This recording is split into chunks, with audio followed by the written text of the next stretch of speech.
तो कैसे हैं आप सभी? आई होप सभी बच्चे बहुत अच्छे हैं। तो हम पढ़ रहे हैं क्लास 9 की केमिस्ट्री। तो आज की जो हमारा टॉपिक है वो है पदार्थ की अवस्था। और पदार्थ की अवस्था में भी हम पढ़ेंगे द्रव अवस्था। अवस्था नहीं बेटा, अवस्था। तुम्हारी क्लास में आते ही मुझे पता नहीं क्यों कॉमेडी सूझ जाती है ना। तुम बच्चे हो इतने अच्छे। चलिए लिक्विड स्टेट की हम बात करते हैं। तो भाई द्रव अवस्था इज लाइक चुड़ैल आंटी, चुगलखोर आंटी, चुगलखोर। किसी ने चुगलखोर आंटी को देखा है? चुगलखोर आंटी को देखा है किसी ने? चलिए, तो भाई चुगलखोर आंटी क्या होती है ना, चुगलखोर आंटी जो है आपकी, वो क्या करती है, मेरे पास आती है तो मेरी तो अच्छाई करती है, बाकी दूसरों की बुराइयां करती है। आपके पास आती है तो भाई निष्ठा मैम की तो बुराइयां करेगी, बाकी सबकी अच्छाइयां करेगी, है ना। किसी और के पास जाती है तो उसकी तो अच्छाई करेगी, बाकी सबकी बुराइयां करेगी। मतलब जिसके पास जाती है उसके जैसी हो जाती है ना। जिसके पास गई उसके जैसी हो गई। यानी जहां पर जैसे बर्तन में डालो वैसा आकार ले लेता है। कौन? द्रव। तो भाई इसका आकार जो होता है, आकार अनिश्चित होता है। जिसमें डालो, जिस बर्तन में डालो उस बर्तन का शेप ले लेता है। बाल्टी में डाला, बाल्टी का शेप ले लिया, है ना। ग्लास में डाला, ग्लास का शेप ले लिया। बोतल में डाला, बोतल का शेप ले लिया। जिसमें डालो उसका शेप ले लेता है, जिस बर्तन में डालो। आकार अनिश्चित है। भाई चुगलखोर आंटी मेरे पास आई तो भी बड़ा सा ड्रम, बड़ा सा ढींगा लेके आई, उतना ही ढींगा उसका बड़ा था, उसका शेप उतना ही था, सॉरी उसका आयतन इतना ही था, उसने उतनी ही जगह घेरी थी। आपके पास आई तब भी उतनी ही मोटी थी, उसके डिग्गे उतने ही बड़े थे, उतनी ही जगह घेरी उसने। किसी और के पास गई तब भी उतनी ही बड़ी थी, उसके डिग्गे इतने ही बड़े थे, उसने उतनी जगह घेरी।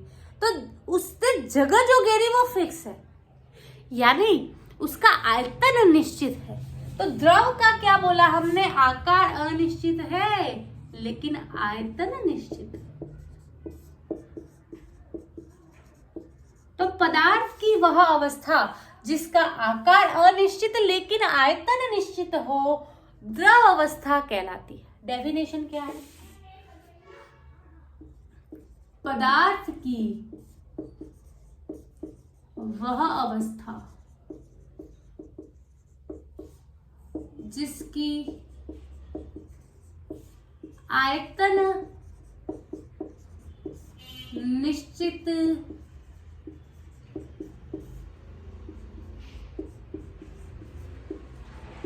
लेकिन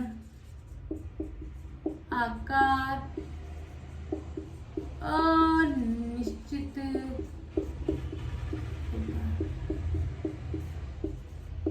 पदार्थ की वह अवस्था जिसकी आयतन निश्चित लेकिन आकार अनिश्चित होता है, द्रव अवस्था कहलाती है।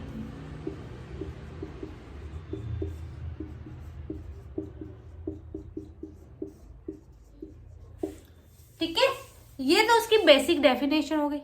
उसके अलावा क्या, अगर इन द्रवों के गुण क्या होते हैं, तो सबसे इंपॉर्टेंट बात ये होती है कि द्रवों के जो कण होते हैं, भाई द्रव क्या है? पदार्थ ही तो है। द्रव क्या है? द्रव आपका क्या है बेटा? द्रव आपका पदार्थ है। पदार्थ है तो कण से मिलकर बना होगा। तो पदार्थ के कणों के मध्य रिक्त स्थान ठोसों की तुलना में अधिक होता है। ठोसों की तुलना में अधिक होता है। ऐसा समझो, ये पेन आपका क्या है? ठोस है। इस पेन के अंदर क्या मैं हाथ डाल पा रही हूँ? अंदर पेन के अंदर हाथ डाल पा रही हूँ? नहीं।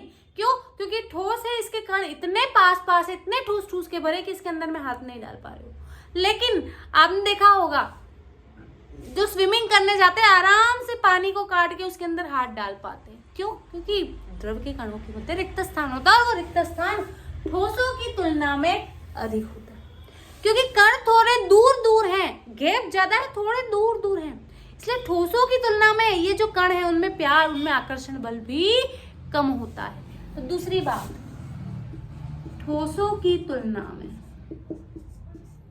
ठोसों की तुलना में, है ना, आकर्षण बल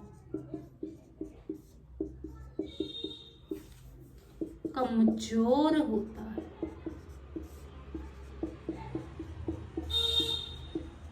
ठोसों की तुलना में आकर्षण बल कमजोर होता है।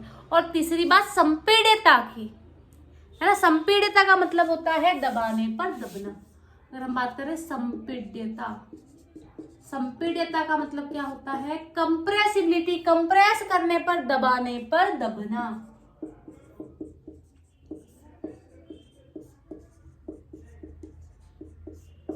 है ना। तो आपने देखा होगा होली पे पानी में, है ना, गुब्बारे में पानी भरते हो, पानी में गुब्बारे नहीं, गुब्बारे में पानी भरते हो, तो आप देखते हो कि जिस गुब्बारे में मतलब थोड़ा दबने लगता है, वो अंदर जो पानी है वो थोड़ा दबने लगता है। तो ठोसों की तुलना में, ठोस तो संपीड्य होते ही नहीं, न के बराबर उसमें संपीड्यता होती है, लेकिन द्रवों में कुछ संपीड्यता पाई जाती है। तो भाई सबसे इंपॉर्टेंट बात, द्रवों में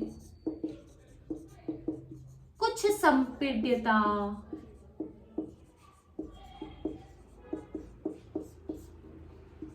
पाई जाती है। क्लियर। तो ये सब तुम्हारे क्या है, द्रवों के कुछ इंपॉर्टेंट गुण हैं। तो आज की क्लास में हमने द्रव अवस्था के बारे में पढ़ा। आई होप आपको क्लियर होगा। क्लास को लाइक जरूर करें, शेयर जरूर करें। यूट्यूब पे नए हैं तो सब्सक्राइब के बिना ना जाए। मिलते हैं नेक्स्ट क्लास में, तब तक के लिए बाय बाय बच्चा, टेक केयर।